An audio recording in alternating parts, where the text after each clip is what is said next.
De tout ce que j'ai pu lire, le Coran est le livre qui m'a le plus enrichi. Il n'est pas de matière plus magnifique que la religion musulmane en termes d'études, et ce n'est pas étonnant. D'ailleurs, les musulmans peuvent témoigner par expérience que lorsque l'on parle de la foi musulmane, d'une façon générale, une certaine ambiance qu'on ne trouve nulle part ailleurs s'installe. Un apaisement du cœur, un apaisement de l'âme et un apaisement de l'esprit. Comme si les anges nous entouraient. Et de mon côté, plus j'avance dans ma compréhension, plus le Coran continue à m'apporter et à m'aider également dans mon quotidien quand je cherche à savoir comment agir et réagir. Il y a toujours une réponse dans la parole de Dieu.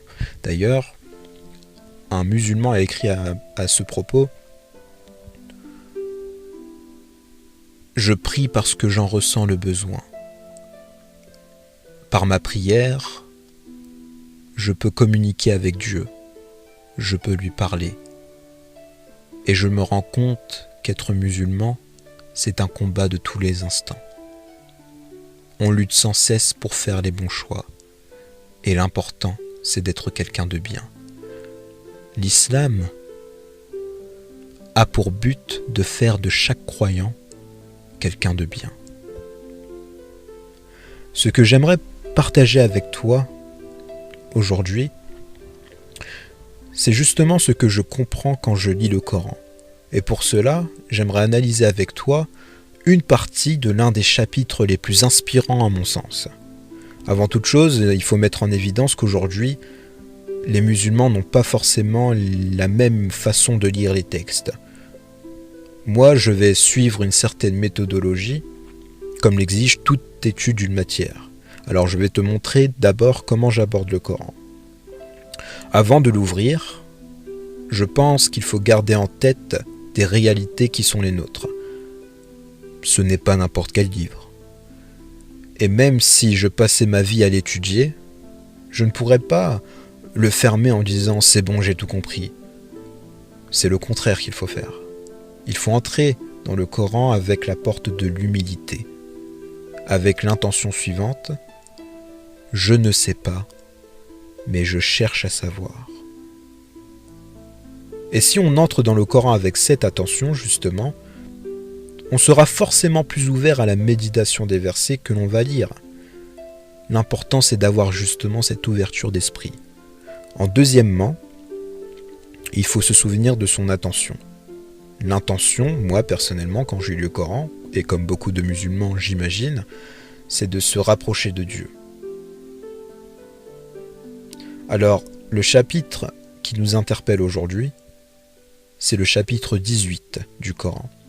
Nous allons analyser la sourate Al-Kahf. Al-Kahf, ça veut dire la caverne en arabe. Il y a plein de raisons qui font que la sourate Al-Kahf est tout à fait particulière. Et il est recommandé premièrement aux musulmans de la lire une fois par semaine, le vendredi, et c'est un jour sacré. Et selon moi, quand on se pose la question, qui est légitime, pourquoi la sourate Al-Kahf doit être lue de façon si quotidienne? Eh bien, selon moi, c'est parce que ce chapitre du Coran contient des enseignements essentiels et moraux qui doivent conduire le croyant et la croyante dans leur quotidien. Également parce que c'est un magnifique chapitre du Coran qui te raconte plusieurs histoires qui se dérouleront à plusieurs époques différentes avec plusieurs acteurs différents. Une sourate qui contient des versets clairs et des versets mystérieux.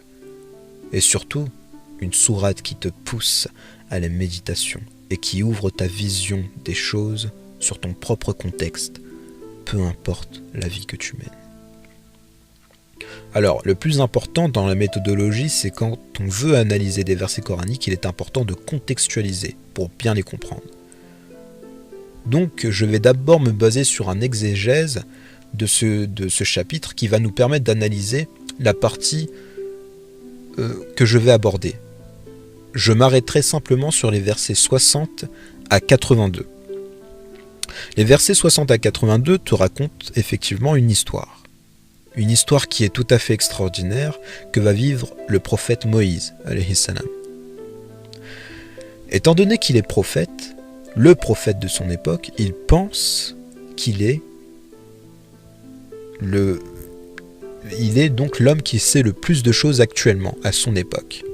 Et c'est logique de penser cela parce qu'il est le prophète. Cependant, il va être éprouvé à partir de cela. Dieu lui pose la question, qui détient le plus de savoir? Et Moïse, alayhi salam, répond, moi. Et Dieu va le contredire et déclarer qu'il est un homme, il existe un homme qui sait plus de choses que toi. Il s'appelle Al-Khidr. Et Al-Khidr, tu le trouveras au confluent des deux mers. Et c'est à partir de là, maintenant que j'ai contextualisé, que notre histoire commence. À partir du verset 60 du chapitre 18. Ouvrez les guillemets. Et rappelle-toi, quand Moïse dit à son valet, « Certes, je ne cesserai de marcher que lorsque j'aurai atteint le confluent des deux mers, dussé-je y mettre des années. » Alors là, la première des choses, il y a déjà un enseignement à partir de là, c'est cette détermination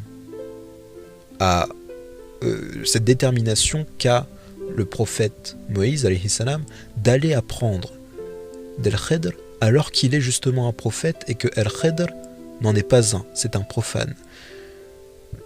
Le premier message, donc, c'est un message d'humilité. Et pour bien comprendre, je te donne l'image. Imagine le tableau de ces hommes, donc une multitude d'hommes qui sont assis et qui discutent des affaires de la vie. Toujours dans le même tableau, un enfant entre dans la salle. Eh bien, l'humilité en islam, c'est que ces hommes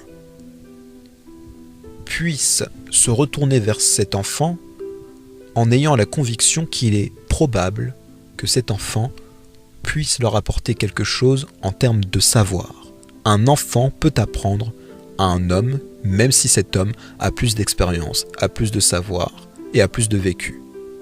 Ce n'est pas parce que tu es un professeur et un maître en ta matière que tu ne peux pas apprendre d'un élève.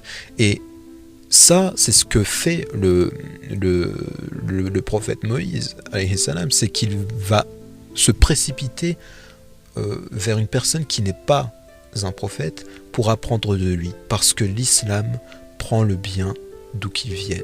Tu peux apprendre de n'importe qui, peu importe qui tu es. Donc je continue. Ils trouvèrent l'un de nos serviteurs, à qui nous avions donné une grâce de notre part, et à qui nous avions enseigné une science émanant de nous. Moïse lui dit, « Puis-je te suivre à la condition que tu m'apprennes de ce qu'on t'a appris concernant une bonne direction ?» L'autre dit, « Vraiment, tu ne pourras jamais être patient avec moi. Comment endurerais-tu sur des choses que tu n'embrasses pas par ta connaissance ?»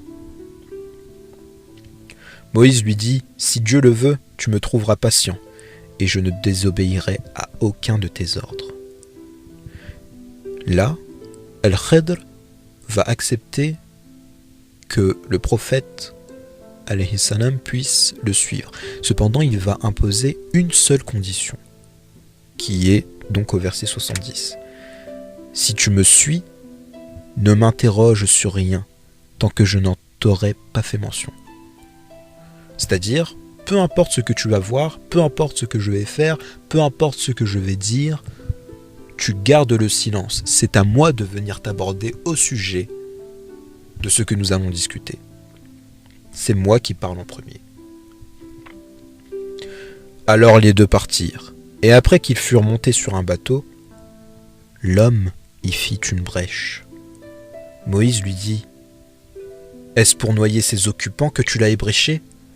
Tu as commis certes une chose monstrueuse. » À ce moment, Al-Khidr répond, donc pour prendre le verset authentique, Al-Khidr répond, « Alam aqul innaka lan tastati'a ma'iya sabra » c'est-à-dire, n'ai-je pas dit que tu ne pourrais pas garder patience en ma compagnie ? Le prophète, alayhi salam, reconnaissant son erreur, va s'excuser en disant « Ne t'en prends pas à moi pour un oubli de ma part, et ne m'impose pas de grandes difficultés dans mon affaire. » Mon affaire, selon l'exégèse, faisant référence au voyage qu'ils sont en train d'entreprendre. Verset 74. Puis ils partirent tous deux, et quand ils eurent rencontré un enfant, l'homme le tua. Alors Moïse lui dit « As-tu tué un enfant innocent qui n'a tué personne ? Tu as commis certes une chose affreuse. » Et le Khidr répond « Alam aqul innaka lan tastati'a ma'iya sabra » Ne t'ai-je pas dit que tu ne pourrais pas garder patience en ma compagnie ? Et Moïse répond « Si après cela je t'interroge sur quoi que ce soit, alors ne m'accompagne plus. Tu seras alors excusé de te séparer de moi. » Ils partirent donc tous deux, et quand ils furent arrivés à un village habité, ils demandèrent à manger à ses habitants. Mais ceux-ci refusèrent de leur donner l'hospitalité. Ensuite, ils trouvèrent un mur sur le point de s'écrouler. L'homme le redressa. Alors Moïse lui dit « Si tu voulais, tu aurais bien pu réclamer pour cela un salaire. » Il a refait un commentaire alors qu'il n'aurait pas dû. Verset 78, El-Khidr lui dit « Ceci marque la séparation entre toi et moi. Je vais t'apprendre cependant l'interprétation de ce que tu n'as pas su supporter avec patience. Pour ce qui est du bateau, il appartenait à de pauvres gens qui travaillaient en mer. Je voulais donc le rendre défectueux, car il y avait derrière eux un roi qui saisissait de force tout bateau. Quant aux garçons, ses pères et mères étaient des croyants. Nous avons craint qu'il ne leur imposât la rébellion et la mécréance. Nous avons donc voulu que leur Seigneur leur accordât en échange un autre plus pur et plus affectueux. Et quant au mur, il appartenait à deux garçons orphelins de la ville, et il y avait dessous un trésor à eux, et leur père était un homme vertueux. Ton Seigneur a donc voulu que tous deux atteignent leur maturité et qu'ils extraient eux-mêmes leur trésor par une miséricorde de ton Seigneur. Et ça, c'était le verset 82, l'histoire s'arrête là. Ce que l'on peut extraire de l'ensemble de cette histoire, c'est qu'il renvoie à un message précis. Le musulman se doit de toujours faire la différence entre la forme et le fond. Dans les trois situations, le prophète Moïse alayhi salam a fait 3 fois la même erreur. Il s'est comporté comme une personne qui s'arrête à la simple apparence des choses. Et une personne qui s'arrête à la simple apparence des choses, c'est une personne qui devient prisonnière de son propre regard sur la vie. Et le moyen d'éviter cela, c'est justement de regarder plus loin, de regarder au-delà de la forme. Il faut voir le fond des choses. Et d'ailleurs, cela est tellement vrai que ce que je dis là nous renvoie à une autre dimension du Coran.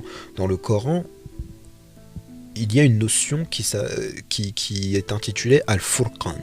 Al-Furqan, c'est-à-dire faire la différence entre le vrai et le faux, différencier la réalité de l'apparence. Et ces versets, justement, ce qui est l'enseignement de ces versets, c'est justement qu'ils cherchent à avoir une influence sur notre façon de voir les choses. Et souvent, il nous est arrivé de constater que lorsque l'on change d'angle de vue sur une situation quelconque, en effet, elle paraît aussi différente que la nuit et le jour. Si nous espérons trouver un droit chemin, si nous espérons trouver le droit chemin, il nous faut donc toujours garder une part de doute, en se demandant s'il n'y aurait pas, justement, dans ce que nous trouvons étrange, une intelligence qui est cachée. Et ça, c'est la volonté de Dieu pour son serviteur, et ça doit être la volonté du serviteur de Dieu parce qu'il souhaite faire le bien. Parce qu'à la fin du verset 82, justement, El-Khidr va conclure en disant Je ne l'ai d'ailleurs pas fait de mon propre chef, c'est-à-dire qu'il ne suivait pas sa volonté. Et s'il ne suivait pas sa volonté, ça veut dire qu'il suivait la volonté divine. En vérité, on peut dire que le message de ces versets, le message de cette histoire, c'est que le fait de toujours avoir ce souci de déceler la véritable nature des choses, c'est le premier acte qui fera de toi une personne douée de sagesse.